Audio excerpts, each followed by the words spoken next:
அஸ்ஸலாமு அலைக்கும். வணக்கம் நண்பர்களே. நம்ம இந்த வீடியோவில் பேஜ்மேக்கரில் இந்த யூட்டிலிட்டிஸில் வந்து ஃப்ளகின்ஸ் இருக்குது. ஃப்ளகின்ஸில் ஃபஸ்ட்டு 2 கமாண்டை பற்றி பார்ப்போம். ஆடு, கண்டினியூ லைன், அதே மாதிரி பேலன்ஸ் காலம்ஸ், இந்த 2 கமாண்டை பற்றி பார்ப்போம். அதுக்கு முன்னாடி வந்து நீங்கள் ஃபஸ்ட்டு ஒரு ஃபைலை ஓப்பன் பண்ணிங்க, க்ரியேட் பண்ணிங்க. ஃபைலில் போய் நியூ கொடுத்துருங்க. ஃபைலில் போய் நியூ கொடுத்தோன்னே நம்பர் ஆஃப் பேஜஸ் ஒரு 5 பேஜஸ் கொடுத்துங்க. 5 எவ்வளோ 10 எத்தனை வேணாலும் கொடுத்துக்கலாம். ஸ்டார்டிங் பேஜ் 1லேருந்து 5, மொத்தம் 5 பேஜ் இருக்குது. ஜஸ்ட்டு ஓகே மட்டும் கொடுத்துருங்க. ஓகே கொடுத்தோன்னா இங்கே பாருங்கள், கீழே பாருங்கள், ஆட்டோமேட்டிக்காக வந்துடும். 1லேருந்து 5 பேஜ் வந்துடும். ஓகேங்களா? இப்போ இந்த இடத்துல நம்ம என்ன செய்ய போகிறோம், சில டாக்குமெண்ட் வந்து காப்பி பண்ணி பேஸ்ட் பண்ண போகிறோம். 5 பேஜ்லேயும் பேஸ்ட் பண்ண போகிறோம், அல்ல ஒரு 3 பேஜில் பேஸ்ட் பண்ண போகிறோம். இப்போ நான் ஆல்ரெடி வந்து காப்பி பண்ணி வச்சுருக்கேன். ஜஸ்ட் இங்கே கிளிக் பண்ணிங்க, இடத்துல கர்சர் அப்படி கிளிக் பண்ணிவிட்டு மவுஸ்னுடைய ரைட் கிளிக் பண்ணிவிட்டு பேஸ்ட்டு கொடுத்தீங்கன்னா வந்துடும். நான் வந்துருச்சு. திருப்பி அதே தான் பேஸ்ட் பண்ண போகிறேன். திருப்பி 1 இடம் பேஸ்ட் பண்ணிக்கிறேன். அது மாதிரி திருப்பி 1 இடம் பேஸ்ட் பண்ணிக்கிறேன். மொத்தம் 3 இடம் பேஸ்ட் பண்ணிட்டேன்னு வச்சுக்கோங்களேன். பேஸ்ட் பண்ணிவிட்டு ஜஸ்ட் இப்படி கிளிக் பண்ணுறேன்னு வச்சுக்கோங்க. கிளிக் பண்ணிவிட்டு இந்த எனக்கு இப்போ வந்து மவுஸ்னுடைய ரைட் கிளிக் பண்ணிவிட்டு ஆக்சுவல் சைஸ் கொடுத்தீங்கன்னா உங்களுக்கு லெட்டர்ஸ் தான் தெரியும். இன்னும் கொஞ்சம் பெருசாக வேணும்னா என்ன செய்ய வேண்டியது, Ctrl 2 கொடுத்தீங்கன்னா இன்னும் கொஞ்சம் பெருசாக பார்த்துக்கலாம். ஓகேங்களா?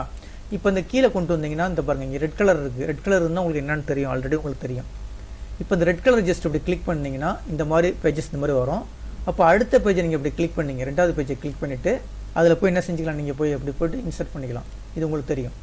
இப்போ அதே மாதிரி 2வது பேஜில் பாருங்கள், இங்கேயும் பாருங்கள் என்ன இருக்குது, டாட் இருக்குது, அதாவது ரெட் கலரில் இருக்குது. ஜஸ்ட் அந்த ரெட் கலரை போய் ஜஸ்ட்டு கிளிக் பண்ணிங்க.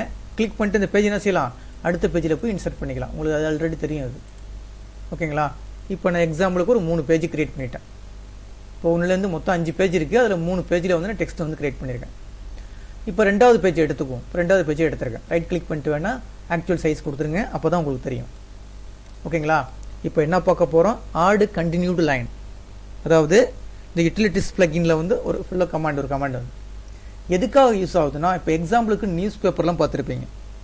நியூஸ் பேப்பர் பார்த்துருக்கும் போது ஃபஸ்ட்டு பேஜில் ஒரு பேராகிராஃப் கொடுத்துட்டு கண்டினியூ பேஜ் நம்பர் 5ன்னு சொல்லி கொடுத்துருப்பாங்க. அந்த மாதிரிலாம் க்ரியேட் பண்ணுறதுக்கு இந்த கமாண்டை நீங்கள் யூஸ் பண்ணிக்கலாம். ஓகேங்களா? இப்போ நான் வந்து 2வது பேஜில் இருக்கிறேன். மொத்தம் வந்து 3 பேஜ், 5 பேஜ் க்ரியேட் பண்ணியிருக்கோம். அதில் 3 பேஜில் டேட்டா என்ட்ரி பண்ணி வச்சுருக்கோம். இப்போ 2வது பேஜில் இருக்கும். இப்போ நேராக என்ன செய்கிறீங்க, இந்த யூட்டிலிட்டிஸ் போயிடுங்க. அதில் போய் ஃப்ளகின்ஸில் போய் ஆட் கண்டினியூட் லைனை கிளிக் பண்ணுங்கள். இந்த மாதிரி கிளிக் பண்ணோன்னா ஒரு சின்ன பாக்ஸ் மாதிரி வந்துட்டு டாப் ஆஃப் டெக்ஸ்ட் பிளாக்கா, அதாவது டெக்ஸ்ட் பிளாக்னுடைய டாப்பில் வேணுமா இல்லை பாட்டத்தில் வேணுமான்னு கேட்குது. இப்போ எக்ஸாம்பிளுக்கு டாப் பண்ணி கொடுத்துட்டு ஓகே கொடுத்துருவோம். ஓகே கொடுத்துட்டு என்ன வந்துச்சு பார்த்தீங்களா, இந்த இடத்துல ரைட் கிளிக் பண்ணிவிட்டு வேணால் இது கொடுத்து பாருங்கள், நம்பர் 2 கொடுத்து பாருங்கள். 2 கொடுத்தா கிளியராக தெரியும் உங்களுக்கு. நம்பர் 2 கொடுத்துட்டு இங்கே பாருங்கள். இப்போ என்ன சொல்லுது பாருங்கள், இடத்துல கண்டினியூ ஃப்ரம் பேஜ் 1. பேஜ் 1லேருந்து அடுத்த பேஜ் கண்டினியூ ஆயிருக்குன்னு சொல்லுது. ஃபஸ்ட்டு பேஜ் 1 இருக்குது, 2வது பேஜ் 1லேருந்து கண்டினியூ ஆயிருக்கு, அந்த மாதிரி சொல்லுது. ஓகேங்களா? இப்போ திருப்பி பாருங்கள். இப்போ எனக்கு எக்ஸாம்பிளுக்கு பாருங்கள், எனக்கு 3வது பேஜுக்கு வந்துருங்களேன். இப்போ நான் 3வது பேஜுக்கு வந்துட்டேன். 3வது பேஜை கிளிக் பண்ணியிருக்கேன். கிளிக் பண்ணிவிட்டு நேராக போய் யூட்டிலிட்டிஸ்க்கு போகிறேன். ப்ளகின்ல கண்டினியூ லைன் கொடுக்கணும்னு வச்சுக்கோங்களேன். கொடுத்துட்டு இங்கே பாட்டத்தில் கொடுக்கலாம், இல்லை டாப்பில் கொடுக்கலாம். டாப்பில் கொடுத்துட்டு ஓகே கொடுக்கணும்னு வச்சுக்கோங்க. ஓகே கொடுத்துட்டு இங்கே என்ன சொல்லுது பாருங்கள், இது வந்து என்னது, இது 3வது பேஜ். ஆனால் இங்கே கண்டினியூ ஆகுது, 2வது பேஜ் கண்டினியூ சொல்லுது பாருங்கள். இந்த மாதிரிலாம் நம்ம என்ன செஞ்சுக்கலாம், ஆட் பண்ணிக்கலாம். இப்போ எக்ஸாம்பிளுக்கு ஃபஸ்ட்டு பேஜுக்கு போங்களேன். ஃபஸ்ட்டு பேஜுக்கு போயிட்டீங்க. இப்போ ஃபஸ்ட்டு பேஜ் கொஞ்சம் கிளிக் பண்ணி வேணால் மேலே வேணால் எழுத்துக்கும். ஃபஸ்ட்டு பேஜ் இந்த இருக்குது, இந்த மாதிரி இருக்குது. இப்போ வந்து பிளாக் பண்ணியிருக்கோம், அதை பிளாக் பண்ணி வச்சுருக்கேன். டெக்ஸ்ட் பிளாக் கொடுத்துட்டு யூட்டிலிட்டிஸ்க்கு போயிட்டேன். அதில் போய் ப்ளகின்ல ஆடு கண்டினியூ காலம் கொடுத்தோடனே இப்போ எனக்கு பாட்டத்தில் கொடுத்து பார்ப்போம். பாட்டம் கொடுக்குறேன்னு வச்சுக்கலாம். பாட்டம் கொடுத்துட்டு ஓகே கொடுக்குறேன். ஓகே கொடுத்து என்ன வந்துச்சு பாருங்கள், கண்டினியூ ஆன் பேஜ் 2. இது ஒரு பேஜ் முடிஞ்சிச்சு. அடுத்த பேஜ் கண்டினியூ எங்கே இருக்குது, 2வது பேஜில் இருக்குது, கண்டினியூ ஆன் பேஜ் 2. இந்த மாதிரிலாம் என்ன செய்யலாம், ஒரு பேஜுக்குள்ள டாப்லேயோ இல்லை பாட்டத்துலேயோ அடுத்த பேஜ் கண்டினியூ போகுது, இந்த பேஜில் கரெக்டாக இந்த மாதிரி நம்ம என்ன செஞ்சுக்கலாம், ஃபிக்ஸ் பண்ணிக்கலாம். அதுக்காக உள்ளது தானது இந்த கமாண்டு. என்ன கமாண்டு, யூட்டிலிட்டிஸில் ப்ளகின்ல ஆடு கண்டினியூ லைனுங்கன்னா இதான். ஓகேங்களா?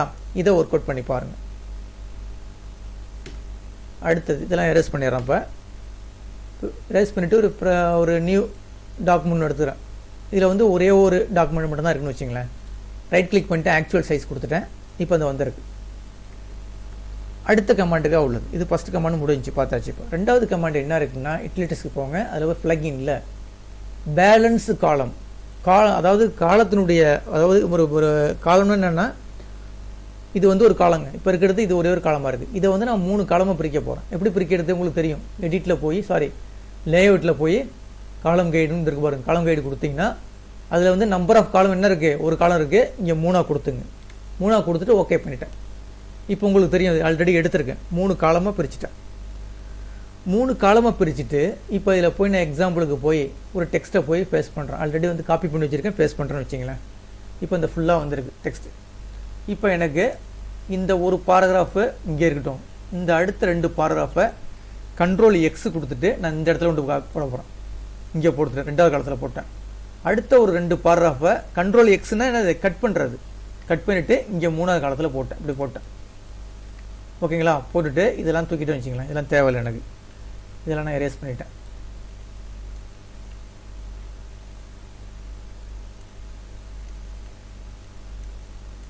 இப்போ இதெல்லாம் வந்து எரேஸ் பண்ணிட்டேங்க.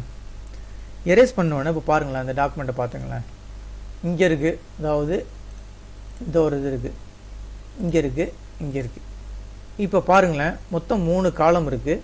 3 காலத்துலேயும் டெக்ஸ்ட்டு வந்து ஒரு டெக்ஸ்ட்டு மேலே இருக்குது, இன்னொரு டெக்ஸ்ட்டு கீழே இருக்குது, இன்னொரு டெக்ஸ்ட்டு ஒன்று கீழே இருக்குது. அப்போ இந்த 3ஐயும் வந்து எனக்கு சமமாக ஒரு பேலன்ஸாக கொண்டு வரணும். இப்போ அந்த மாதிரி சுச்சுவேஷனுக்கு இந்த கமாண்டை யூஸ் பண்ணிக்கலாம். எப்படி யூஸ் பண்ணுறது, ஃபஸ்ட்டு இது செலெக்ஷன் பண்ணிங்க. செலெக்ஷன் பண்ணிவிட்டேன். ஷிஃப்ட்டை அழுத்திக்கிட்டு அடுத்தது செலக்ட் பண்ணுங்கள். அடுத்தது ஷிஃப்ட் அழுத்திக்கிட்டு செலக்ட் பண்ணுங்கள். இப்போ செலெக்ஷன் ஆகிடுச்சு. 3 பிளாக்கையும் செலக்ட் பண்ணிட்டேன். நேராக வந்து யூட்டிலிட்டிஸ் போனீங்கன்னா அதில் ப்ளகின்ல இதை இருக்குது பாருங்கள், பேலன்ஸ் காலம்ஸ். அதை போய் கிளிக் பண்ணுங்கள். கிளிக் பண்ணிவிட்டு இந்த பக்கத்தில் இருக்க பார்த்தீங்களா, இதாச்சும் ஒன்று கொடுத்து பாருங்கள். உங்களுக்கு ஆட்டோமேட்டிக்காக தெரியும். இதை ஜஸ்ட் இப்படி கிளிக் பண்ணுறேன். கிளிக் பண்ணிட்டு ஓகே கொடுத்தனா என்ன செஞ்சிடும், ஆட்டோமேட்டிக்காக காலம் பேலன்ஸ் ஆகி அழகாக வந்து உட்காந்துரும். நீங்கள் போய் நவத்திக்கிட்ட கணக்கு வேண்டிய தேவை கிடையாது. இந்த மாதிரி செட் பண்ணிவிட்டு 3 டெக்ஸ்ட்டையும் பிளாக் பண்ணிவிட்டு அந்த கமாண்டை போய் சூஸ் பண்ணிங்கன்னா ஆட்டோமேட்டிக்காக என்ன செஞ்சிடும், அதே பேலன்ஸ் பண்ணி நீட்டாக போட்டுருவோம். ஓகேங்களா. அப்போ இந்த வீடியோவில் என்ன பார்த்துருக்கோம், யூட்டிலிட்டிஸில் வந்து ஆடு கண்டினியூ லைன் ஒன்று பார்த்துருக்கோம். அதுக்கடுத்து 2வது கமாண்டை வந்து அதாவது காலத்தை வந்து இப்படி பேலன்ஸ் பண்ணுறது அந்த இதை பார்த்துருக்கோம். இந்த 2 கமாண்டை ஒர்க் அவுட் பண்ணி பாருங்கள். இந்த வீடியோ கிளிப்பு பிடிச்சிருந்துச்சுன்னா சப்ஸ்கிரைப் பட்டனை கிளிக் பண்ணி என்கரேஜ் பண்ணுங்கள். ரொம்ப நன்றிங்க.